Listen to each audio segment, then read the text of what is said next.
Picture experiencing childhood while believing your father was a champion, only to later discover him branded as a killer and witness his prosecution for heinous acts.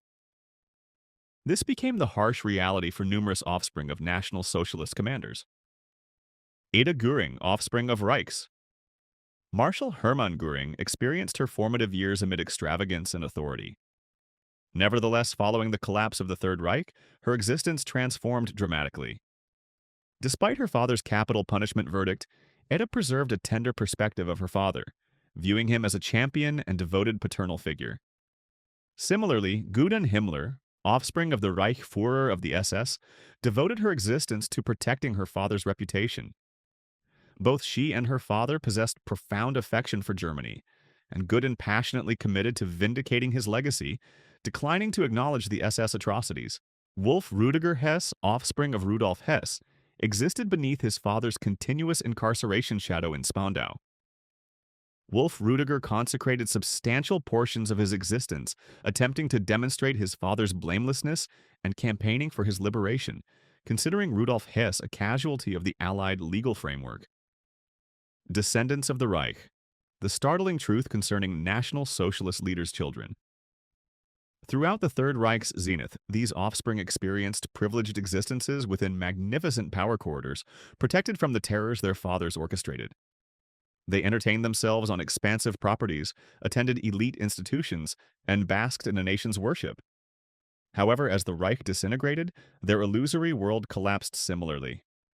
Within Kinhall's vast territory, Hermann Göring's opulent property, young Ada Göring's childhood, developed like a fairy tale.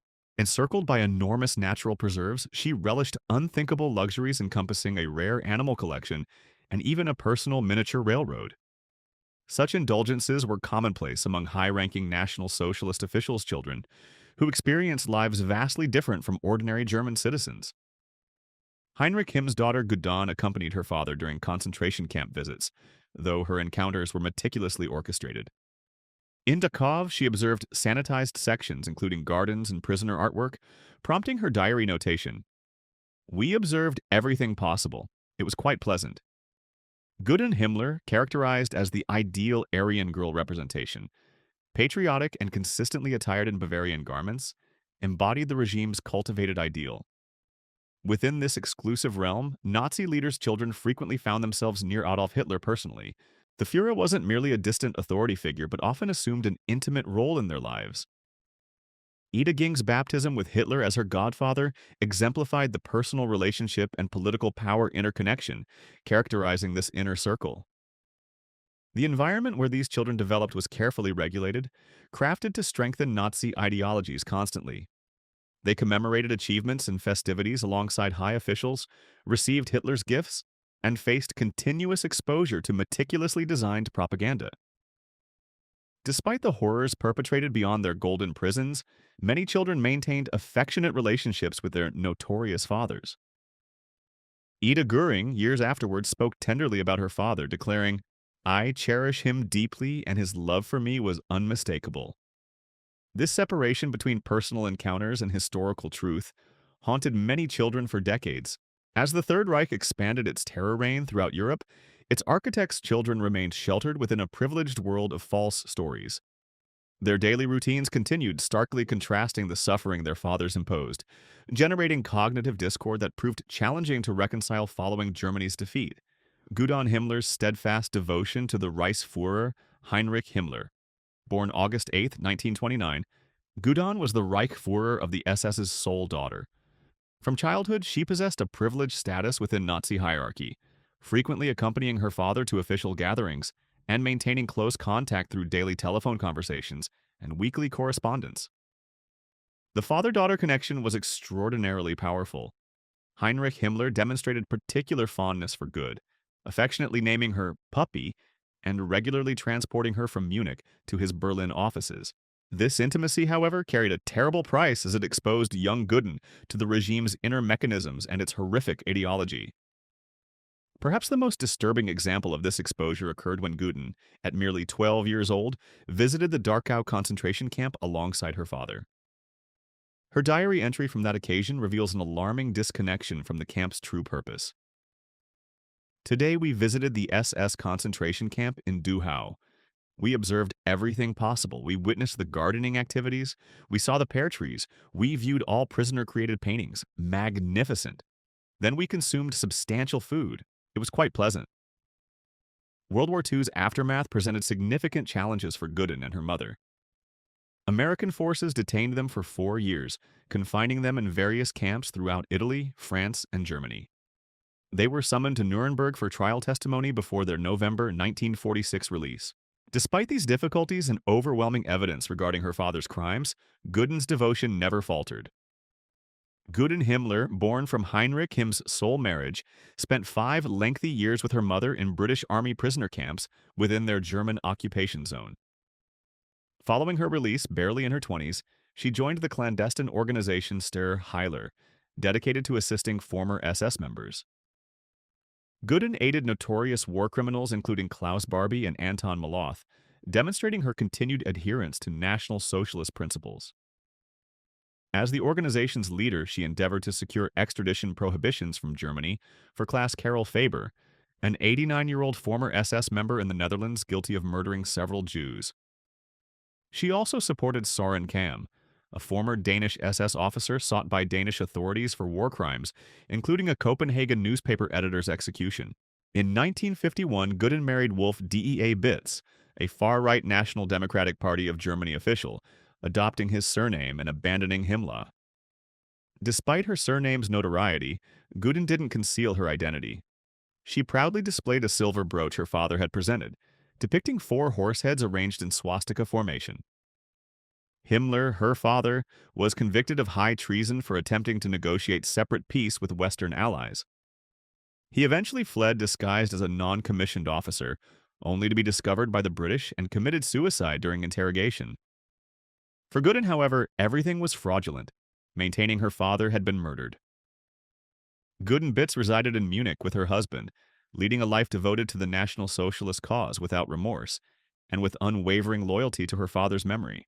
Her cause dedication didn't escape neo-Nazi circles' notice, where she became a revered figure, often called a Nazi princess.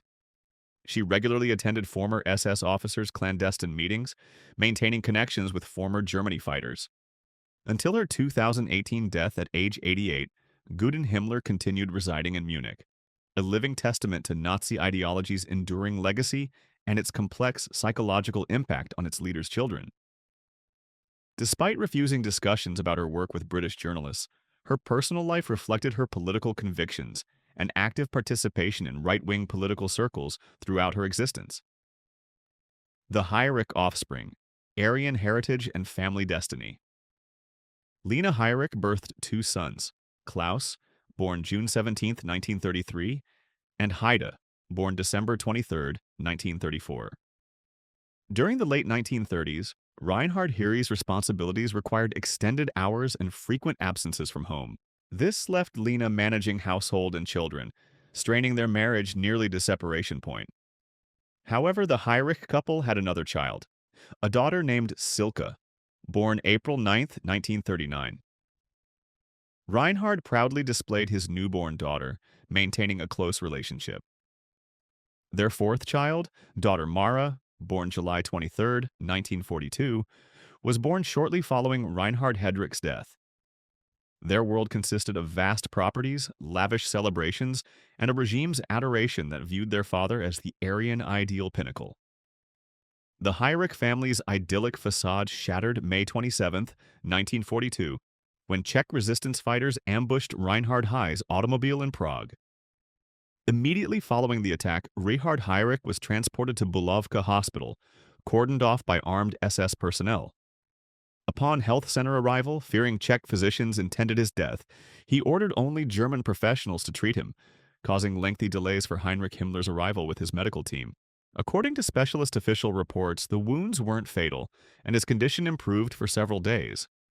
However, against all expectations, after 1 week, Heery's condition deteriorated due to X-ray revealing horsehair fragments from the car seat within his wound, gradually causing septicemia.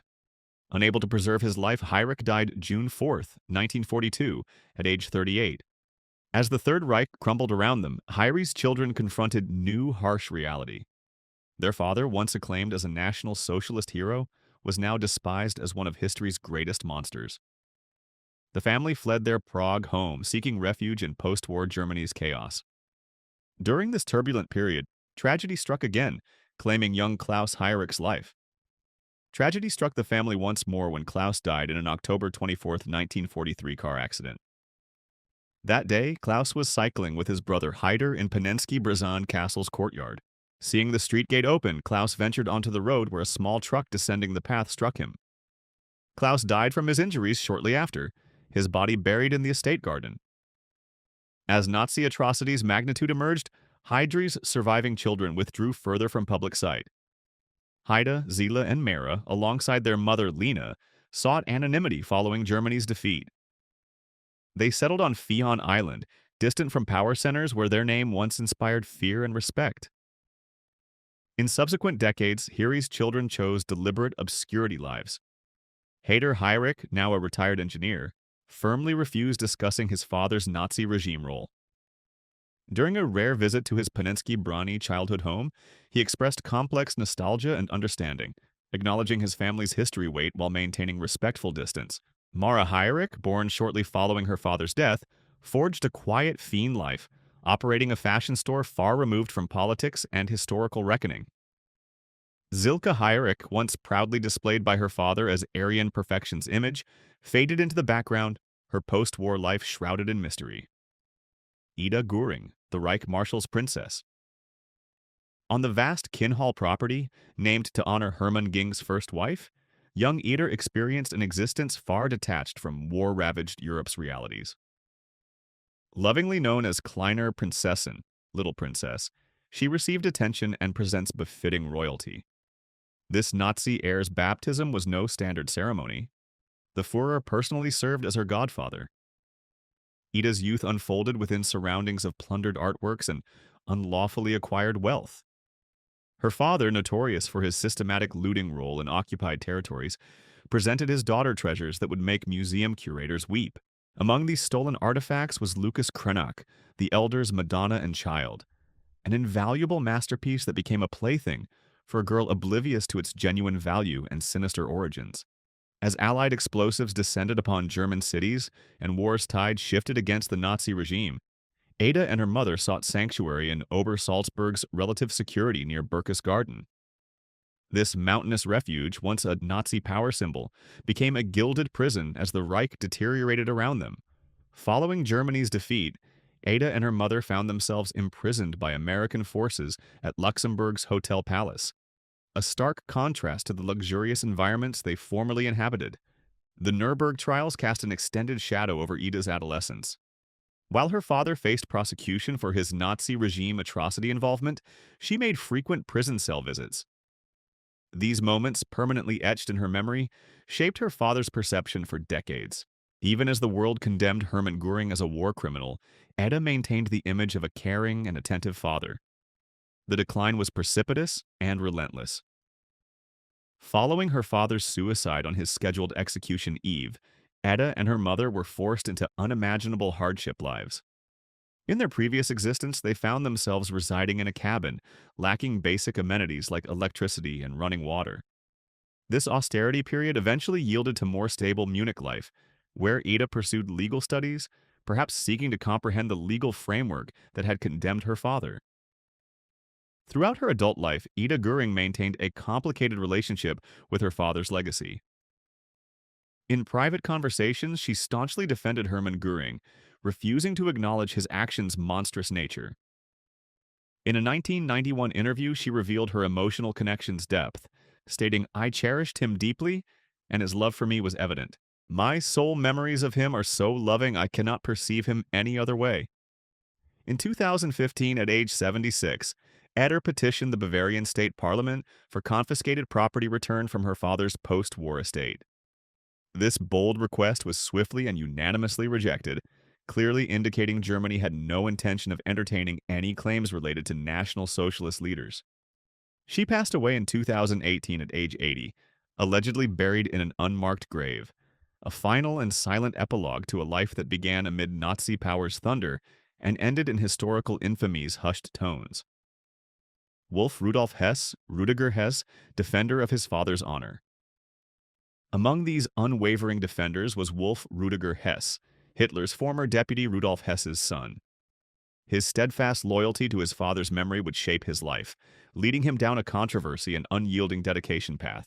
Born in 1937, Wolf Rudiger Hess was merely a child when his father made the fateful decision to fly solo to Scotland in 1941, ostensibly to negotiate British peace. This ill-fated mission resulted in Rudolf Hess's immediate arrest and subsequent imprisonment, casting a long shadow over young Wolf's childhood. The Nazi regime, quick to distance itself from Hess's actions, denounced him as mentally unstable, further complicating Wolf's understanding of his father's historical role.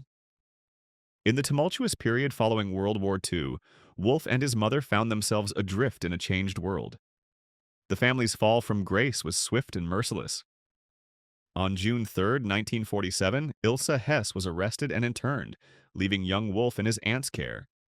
As Wolf Rudiger Hess reached adulthood, he chose a career seemingly far removed from his childhood's political turmoil. In 1961, he became an architect, establishing himself in a profession centered on creation rather than the destruction wrought by his father's regime. Wolf's crusade to clear his father's name took numerous forms over the years. He authored 3 books dedicated to presenting his version of Rudolf Hess's history. My Father Rudolf Hess, Who Murdered My Father Rudolf Hess, and Rudolf Hess, I Regret Nothing. These works served both as personal catharsis and public propaganda, challenging the accepted historical narrative surrounding his father's actions and imprisonment. Perhaps Wolf's campaign's most controversial aspect was his unwavering belief that his father didn't commit suicide in Spandau prison in 1987, as officially reported. Instead, he clung to the notion that the British Secret Intelligence Service orchestrated Rudolf Hess's death. In the 1950s, Wolf's dedication to his father's cause took a more organized form with the Committee to Free Rudolf Hess establishment. This initiative attracted hundreds of thousands of individual support, including some prominent German political figures. The committee's efforts to secure Rudolf Hess's release from Spandau prison proved unsuccessful but served to keep the controversial figure in public consciousness. As years passed, Wolf Rudiger Hess's commitment to his father's memory showed no waning signs. He became a fixture at neo-Nazi gatherings, organizing the annual Rudolf Hess Memorial March. These events brought together those sharing Wolf's revisionist historical view, providing a platform for perpetuating Nazi ideologies long after the Third Reich's fall. Wolf Rudiger Hess's lifelong crusade ended October 24, 2001, when he succumbed to a stroke at age 63. His passing marked an era's end, closing the chapter on one of the most vocal and persistent defenders of a high-ranking Nazi official. Until the end, Wolf remained committed to his father's memory. Monika Hertwig, confronting the dark truth. While some Nazi leaders' children remained in denial, others embarked on painful journeys to confront the truth about their parents' actions. Such was the case with Monika Hertwig, Amon Goeth's daughter, the notorious SS officer who oversaw the Plazow concentration camp in Poland. Hertwig's path to understanding her father's crimes was paved with shock, disbelief, and ultimately a determination to face her family's history's darkest aspects. Born in 1945, Monika was only 1 year old when her father was executed for his war crimes. Throughout her childhood, she was shielded from her father's actions' horrific reality. Her mother, perhaps attempting to protect her daughter or deny the truth herself, painted a very different picture of Amon Goeth. She told young Monika that her father was fundamentally good-hearted and hadn't wanted to do anything wrong. This narrative, though false, formed Monika's father-understanding foundation for decades. The turning point in Monika's life came in 1993 with Steven Spielberg's critically acclaimed film Schindler's List release. The movie depicted Amon Goeth as a sadistic, murderous camp commandant, a portrayal starkly contrasting with the image Monika had held of her father. Sitting in the theater's darkness, Monika faced a brutal reality she had never known. The experience was viscerally overwhelming, making her physically ill as she grappled with her father's crimes' enormity. In her quest for truth, Monika Hertwig took the extraordinary step of reaching out to those who had suffered at her father's hands. In 2008, she participated in a documentary titled Inheritance, which chronicled her meeting with Helen Jonas, a woman forced to work in Girth's household as a teenager. During Inheritance filming, Monica expressed her journey's transformative nature, stating, "For Helen, it's a moment of closure, but it wasn't closure for me. I think it was the beginning of another life, a life in which I can live the truth." Monica's efforts to address her father's crimes didn't end with the documentary. She continued engaging in Holocaust remembrance projects, using her unique perspective as a perpetrator's daughter to contribute to discussions on guilt, responsibility, and reconciliation. Her willingness to confront the truth and speak openly about her father's actions starkly contrasted with those who chose to deny or minimize Holocaust atrocities. Now in her 70s, Monica Hertwig continues grappling with her father's actions' weight. Her journey from ignorance to awareness and finally to active engagement with the truth serves as a powerful testament to the importance of confronting historical atrocities, no matter how painful the process may be. Through her efforts, Monica has not only come to terms with her family's history, but has also contributed to the broader conversation about the Holocaust's lasting impact on subsequent generations. Nicholas Frank, the relentless public denouncer. Born in 1939, Nicholas Frank grew up in the Third Reich's power shadow. His father, Hans Frank, held immense authority and brutality position, earning the chilling moniker the Butcher of Poland for his role in Polish Jews and intellectuals' systematic destruction. Unlike many Nazi leaders' children who opted for silence or denial, Nicholas Frank embarked on a lifelong mission to confront and expose his father's atrocities. This reckoning journey began earnestly during his career as a journalist for Playboy Germany and Stern Weekly magazine. Through his work, Nicholas delved into his family's history's dark corners, unearthing painful truths that would shape his life's purpose. In 1987, Nicholas Frank published his most controversial and impactful work, Der Vater eine Abrechnung, The Father, A Reckoning. This scathing memoir exposed Hans Frank's monstrous nature, presenting a fierce indictment of both his father and the Nazi regime. Nicholas Frank's public denunciation of his father didn't stop with the written word. He took his message to the stage, writing a play titled Debt, which premiered in 1995. In this theatrical piece, Nicholas imagined a grotesque scenario in which he exhumed his father's corpse, demanding answers for the unimaginable crimes committed during the war. Nicholas Frank's feelings intensity towards his father became even more evident in a 2020 Al Jazeera interview. Reflecting on Hans Frank's execution following the Nuremberg trials, Nicholas stated, "I am against the death penalty, but I'm happy that my father experienced the fear of death he inflicted on so many innocent people." Throughout his career, Nicholas Frank continued exploring his family's history's dark corners. He authored additional books, including My German Mother in 2005 and Brother Norman in 2013, further examining his mother's and older brother's roles in the Nazi regime.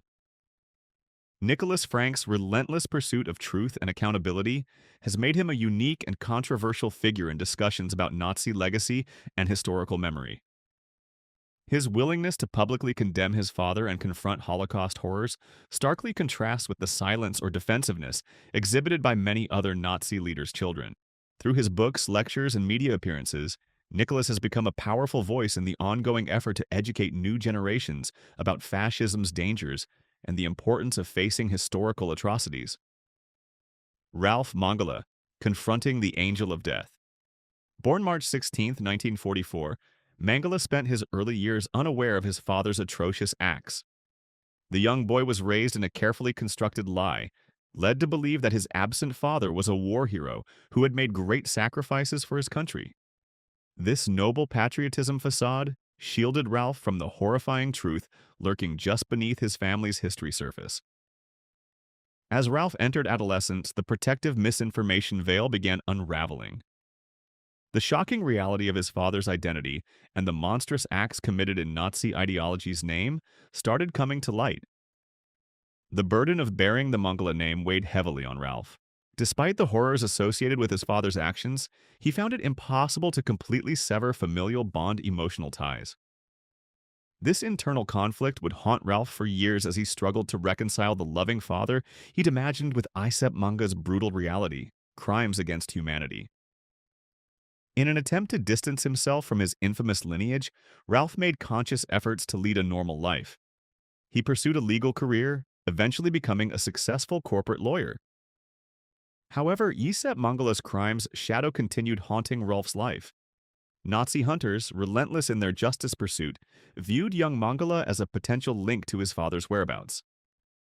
The turning point in Rolf's journey came in 1977 when he made the fateful decision to confront his father directly. Traveling to South America, where Joseph Mengele had fled to escape justice, Ralph found himself face to face with the man behind the monstrous legends. What he found was not a repentant soul seeking forgiveness, but an unrepentant Nazi attempting to justify his actions at Auschwitz. Reflecting on this chilling encounter, Rolf admitted the profound impact it had on him. He could not fathom how his father could have committed such atrocities, stating, "What happened is for me contrary to all ethics, to all morality, and prevents all understanding of human nature." Despite his disgust for his father's actions and everything he represented, Ralph found himself in an impossible position. He could not betray his father to the authorities, choosing instead to remain silent about Josef Mengele's South American hideout. After this life-changing encounter, Rolf decided to further distance himself from his father's legacy. He changed his last name to his mother's, a symbolic act of breaking away from the Mengele name and all it represented. This change marked a new chapter in Rolf's life, one focused on moving forward while acknowledging the past's weight. Albert Speer Jr., the son of Hitler's architect, and his quest for redemption. The relationship between Albert Speer Jr. and his father was far from typical. As Hitler's preferred architect and later a key member of the Nazi inner circle, the elder Speer had little time for family life. In a 2010 interview with Süddeutsche Zeitung, Albert Jr. revealed the distant nature of their relationship, stating, "He wasn't the kind of father who checked your homework." This emotional detachment would later serve as the foundation for Albert Jr.'s efforts to separate himself from his father's notorious legacy.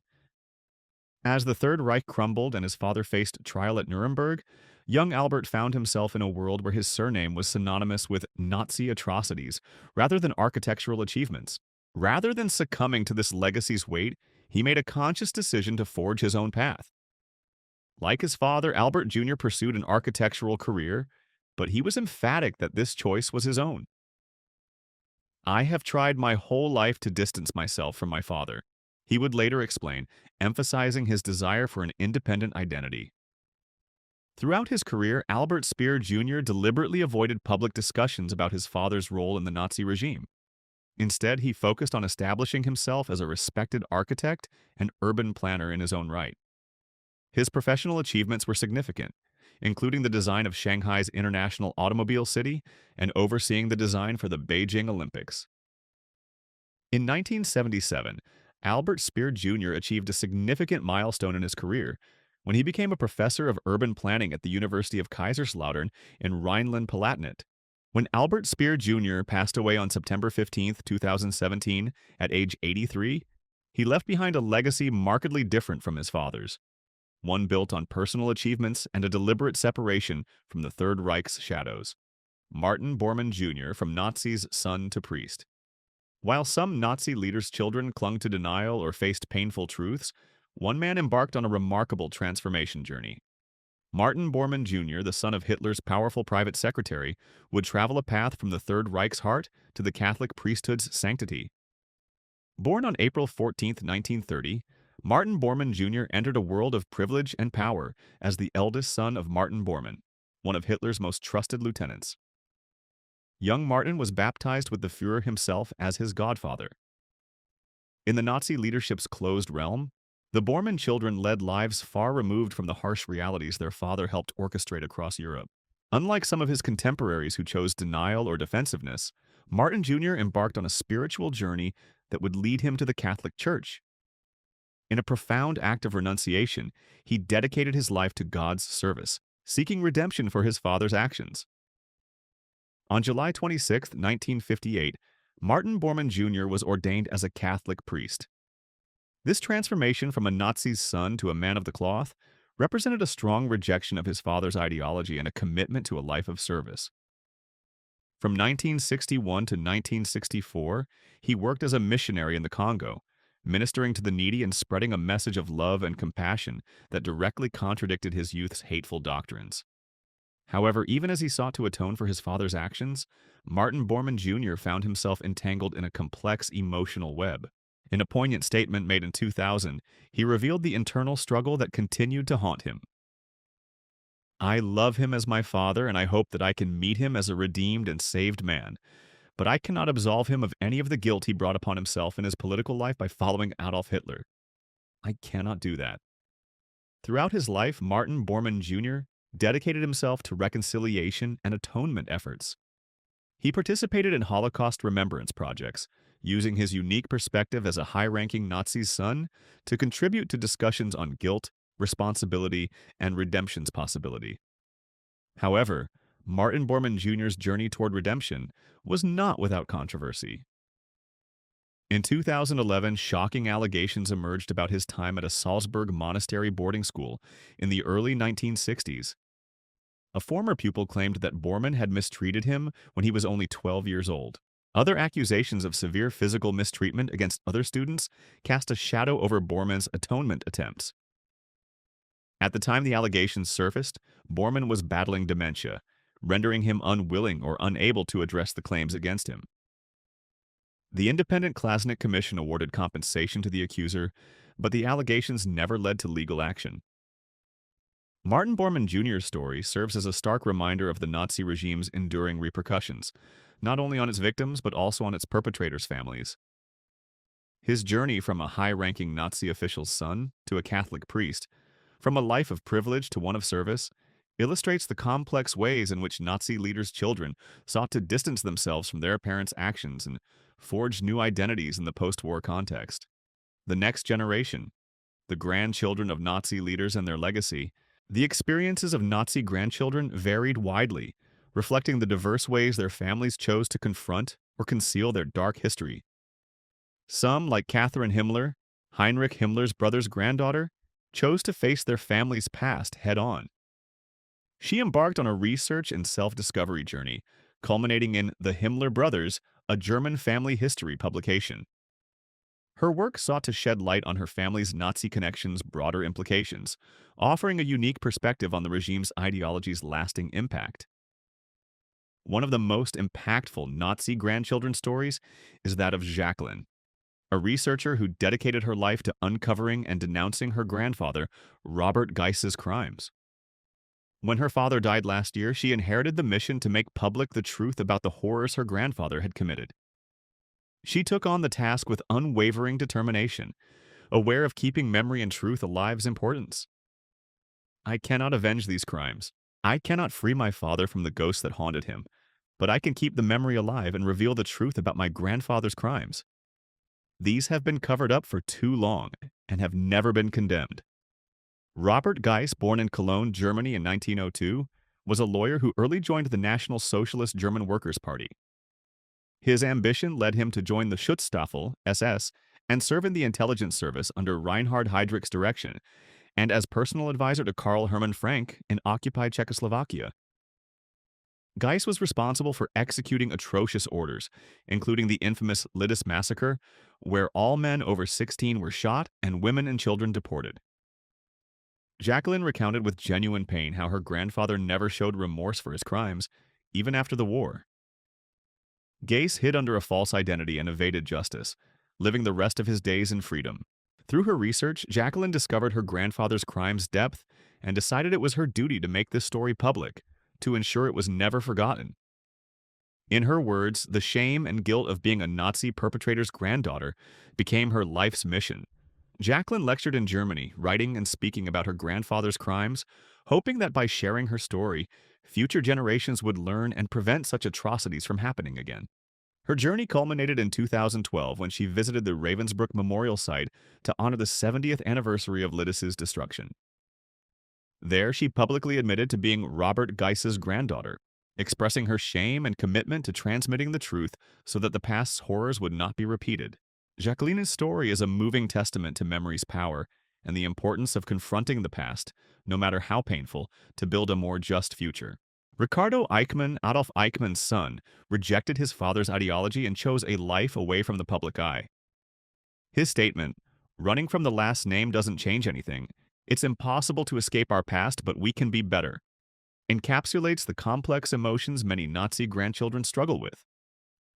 The recognition that one cannot escape their past, combined with the determination to be better, became a driving force for many in this generation.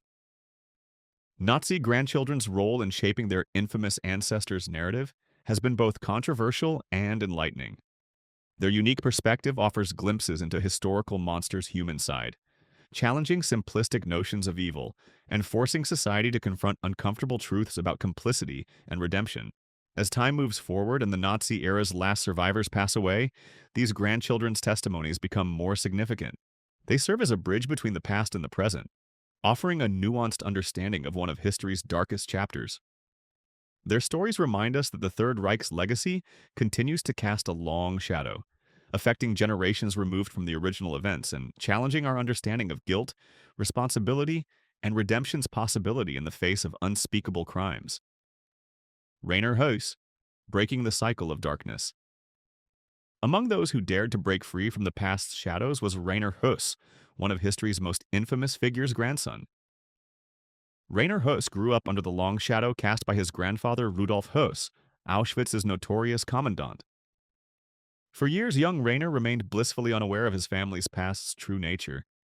The harsh light of reality pierced this ignorance veil during a school trip to the Dachau concentration camp.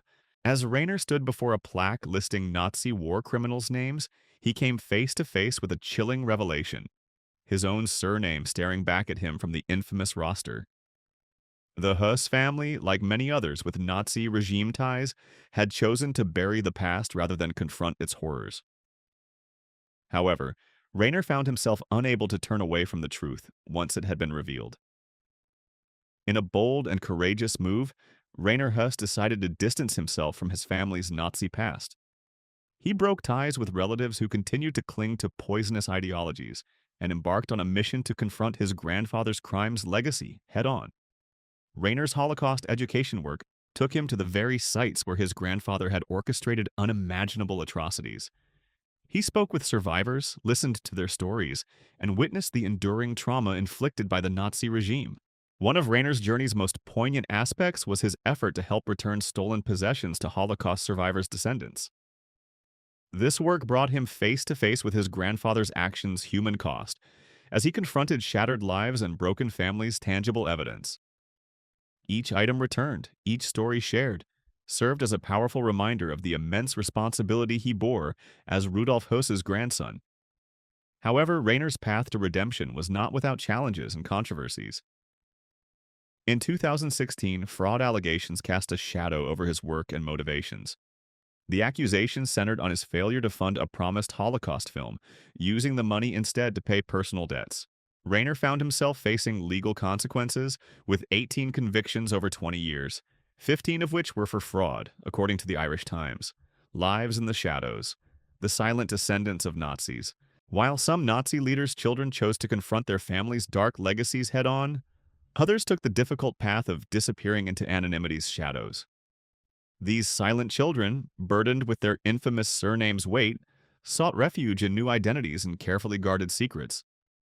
In the years following World War II, as Nazi atrocities' magnitude came to light, many high-ranking officials' descendants found themselves caught between loyalty to their parents and horror at their crimes. For some, the only viable path forward was to sever all ties with their past and forge completely new identities. One such story is that of Brigitte Höss, Rudolf Höss's daughter, Auschwitz's infamous commandant. For decades, Brigitte lived a double life, her true identity known to only a select few. She moved to Spain, reinventing herself as a milliner, and later working as a model for renowned fashion designer Cristobal Balenciaga. Eventually, she relocated to the United States, where she continued to fiercely protect her secret. Living with a hidden identity's psychological impact was profound. Brigitte, like many others in her position, lived in constant fear of exposure. Every interaction carried disaster's potential, every new acquaintance a possible risk to the carefully constructed facade. Despite time's passage, the past's shadows remained ever present. Brigitte Höss maintained her silence for decades, even hiding her true identity from her own children and grandchildren. Only in her life's twilight, facing a terminal diagnosis at age 80, did she finally break her silence in a single interview.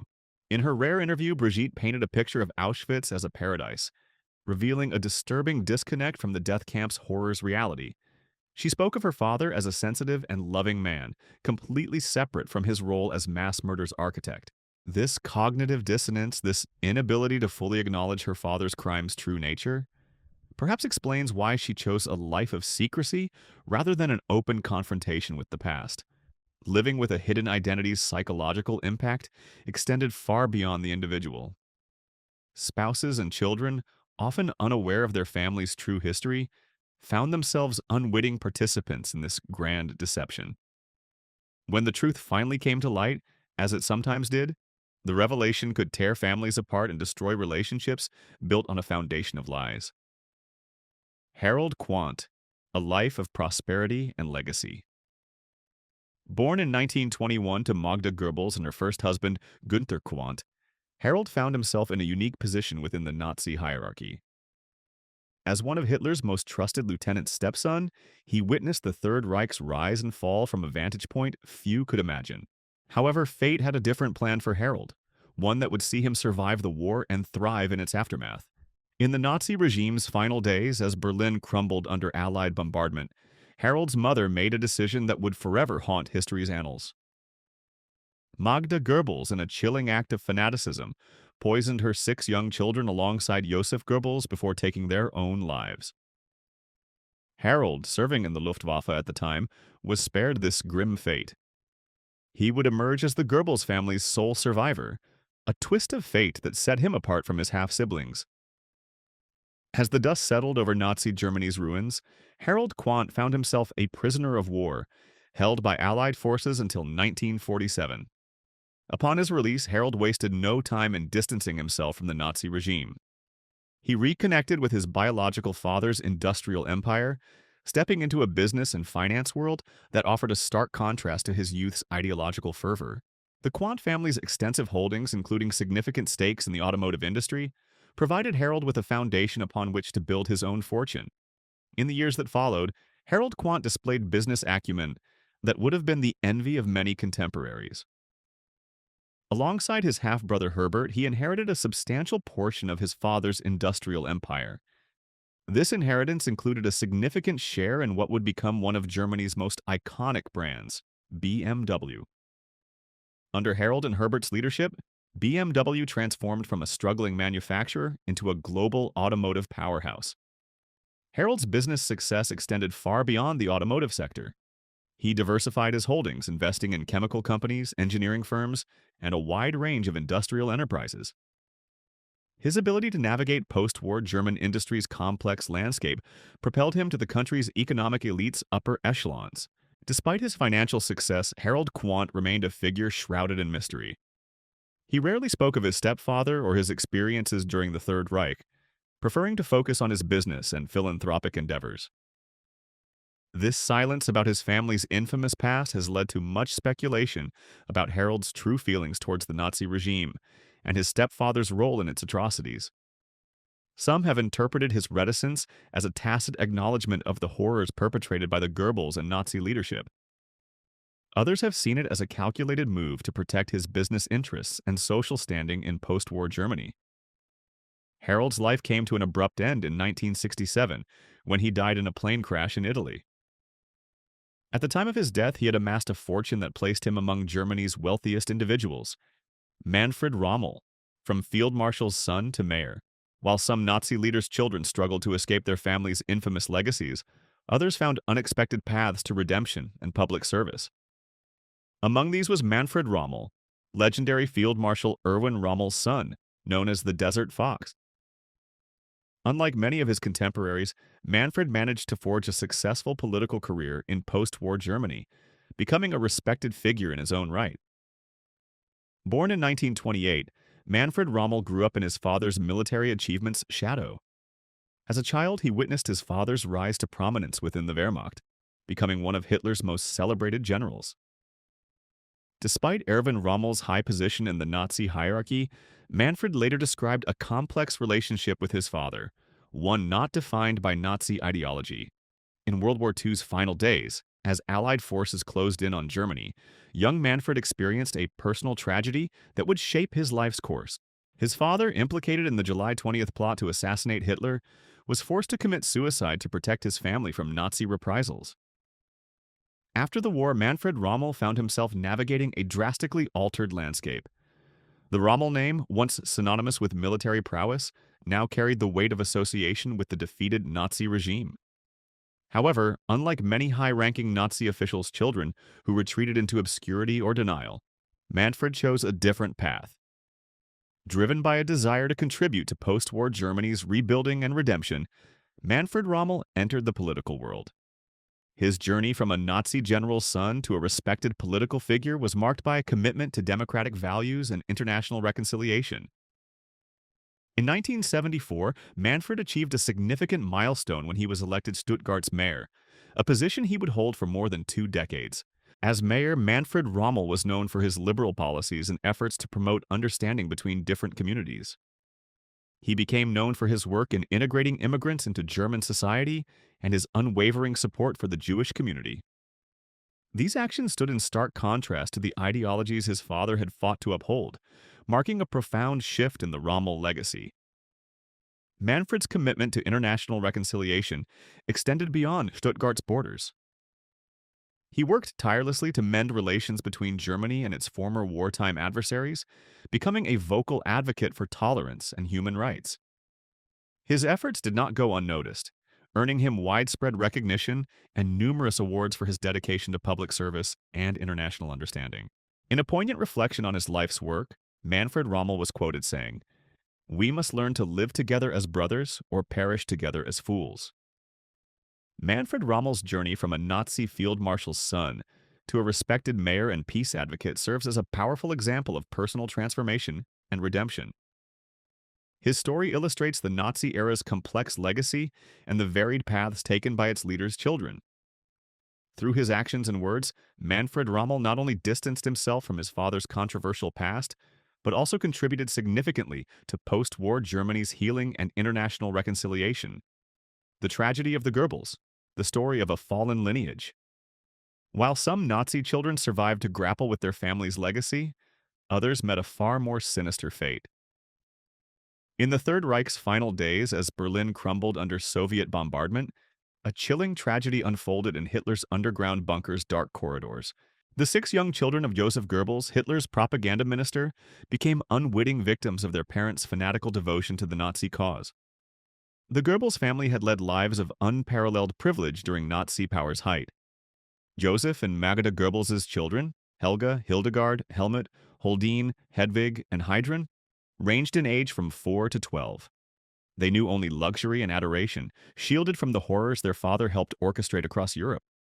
But as the Reich collapsed around them, their parents made a decision that shocked even their most hardened contemporaries. In April 1945, as Soviet forces closed in on Berlin, the Goebbels family sought refuge in the Führer bunker beneath the Reich Chancellery's garden. The children, accustomed to sprawling estates and fresh air, found themselves confined to the claustrophobic underground complex. They spent their final days in this concrete tomb, listening to artillery's distant rumble as the Red Army advanced. Several individuals, including Hitler's architect Albert Speer, offered to evacuate the Goebbels children to safety. But Magda Goebbels, in a chilling display of ideological fervor, rejected all such offers. She and Joseph had resolved to die alongside their Führer, and in their twisted minds, their children could not live in a world without National Socialism.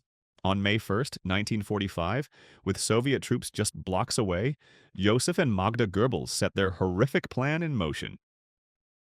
Rokas Misch, the bunker's telephone operator, recalled his last glimpse of the Goebbels children. The children were sitting around a table in their nightgowns, and Frau Goebbels was combing their hair. This seemingly tender domestic scene masked the unspeakable act about to unfold. Dr. Helmut Kuntz, an SS dentist, was summoned to the bunker. According to his later testimony, Magda Goebbels approached him to help kill her children. Although he initially refused, Kuntz eventually agreed to sedate the children with morphine injections. Once the siblings were unconscious, Magda Goebbels and Dr. Ludwig Stumpfegger, Hitler's personal physician, crushed cyanide capsules in their mouths. In a final act of maternal depravity, Magda Goebbels arranged her children's lifeless bodies in their beds, carefully combing their hair and adorning the girls with bows. She left a letter to her eldest son, Harold Quandt, attempting to justify her actions. The world that comes after the Fuhrer and National Socialism is no longer worth living in, and so I have brought the children with me. On May 3, 1945, Soviet troops discovered the lifeless bodies of the 6 Goebbels children in the bunker, still dressed in their pajamas. The scene was so disturbing that even the most battle-hardened soldiers were horrified. A subsequent autopsy confirmed that the 6 children had died from cyanide poisoning. Joseph and Magda Goebbels committed suicide shortly after murdering their children, leaving a legacy of indescribable cruelty. The Goebbels family tragedy serves as a grim reminder of human depravity's depths and unchecked fanaticism's devastating consequences. These innocent children, born into a Nazi privilege world, became their parents' twisted ideology's final victims, their lives extinguished in the Third Reich's last breaths.